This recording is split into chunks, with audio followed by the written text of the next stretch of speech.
Борбордук Азиядагы, анын ичинде Кыргызстандагы эң чоң кумтөр алтын кени жыл ичинде бир топ конфликтке учурады. Эми сөз башынан болсун. Кезинде кумтөрдү улутташтыруу демилгесин көтөрүп келген Садыр Жапаровдун октябрь окуяларында бийликке келишинен көп өтпөй Центра Голд компаниясынын президенти Скотт Перри Кыргызстандагы ошол кездеги туруксуз саясий кырдаалга этияттык менен көз салып турушканын айткан эле. Бирок канадалык инвесторлор көпкө чейин көздөн далдоо тура алышкан жок. 2021 жыл жаңырып, Кыргызстанда президенттик шайлоо өткөндөн кийин кумтөрдүн тегерегиндеги окуялар тездик менен өнүгүп, май айында туу чокусуна жетти. 17 февралда Жогорку кеңеште кумтөр алтын кенинин ишмердигин иликтей турган депутаттык комиссия түзүлүп, кийинчерээк анын макамы мамлекеттик болуп өзгөрдү. 7 майда Бишкектин Октябрь райондук соту кумтөрдөгү Давыдов Лысый мөңгүлөрүндөгү калдык топтоочу жайды мыйзамсыз деп таап, Кумтөр Голд компанияны 261 миллиард 719 миллион сомго айыпка жыкты. Ал эми 12 майда мамлекеттик комиссия Кумтөр Голд компанияга жалпысынан 459 миллиард 558 миллион сомдук доо коюп, анын бир бөлүгү экологиялык зыян, экинчиси төлөнбөй калган салык экенин жарыялады.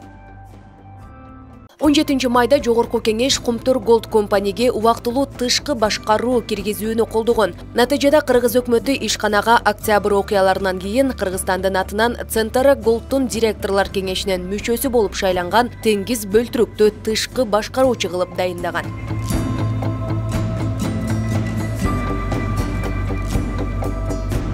Кыска убакыттын ичинде Центра Голдтун Торонто биржасындагы акциялары 31%га түшүп кеткен. Натыйжада кенди узак жылдан бери иштетип келген Центра Голд менен министрлер кабинетинин ортосунда ачык тиреш, кайым айтыш жана соттошуулар башталды.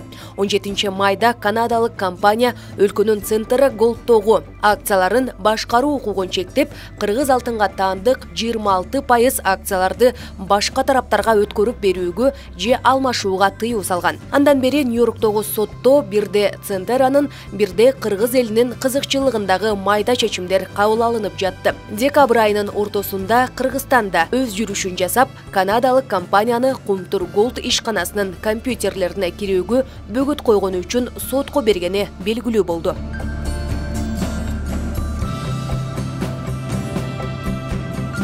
Буга чейин министрлер кабинетинин парламентке берген ар бир отчету кумтөр менен башталып, кумтөр менен жыйынтыкталары адатка айланып калган эле. Айтылуу алтын кендин айынан атүгүл кызмат ордунан айрылгандары да, абакка түшүп чыккандары да бар. Кыргызстан кумтөрдү өзүнө алгандан кийин улуттук коопсуздук боюнча мамлекеттик комитет кен жаңы уюшулган учурда түзүлгөн келишимдерден тартып, соңку макулдашууларга чейин изилдөөгө киришкен.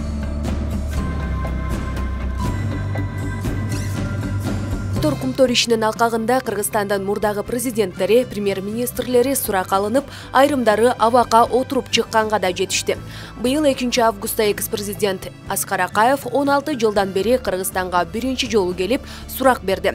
Сурак негизинен 2003 жылдагы келишим боюнча жүргөн. Кумтөр боюнча, маселелер боюнча жооп берем, анан ошентип иштей баштайбыз. Мамлекеттик комиссия белгилегендей, кумтөр алтын кенинен Кыргызстан 1,5 миллиард доллар, ал эми кенди иштетип жаткан канадалык Центра компаниясы 11,5 миллиард доллар пайда тапкан. Кумтөр Голд компания ишканасы 2020 жылы республикалык бюджетке 9 миллиард 113,7 миллион сом төгүүнү пландап, 9 миллиард 618,7 миллион сом төккөнү да айтылган. Ал эми 2021 жылдын 11 айында 6 миллиард 998,8 миллион сом төккөн. Министрлер кабинетинин төрагасы акыркы айда 2 күн кумтөр алтын кени боюнча жабык видеоконференция форматында жолугушуу өткөргөн. Анда тараптар кендин айланасында түзүлгөн кырдаал боюнча пикир алмашып, соттук териштирүүгө байланышкан маселелерди талкуулашкан. Айганыш Туратбек кызы, Элеман Акбаев, Ош ТВ жаңылыктары.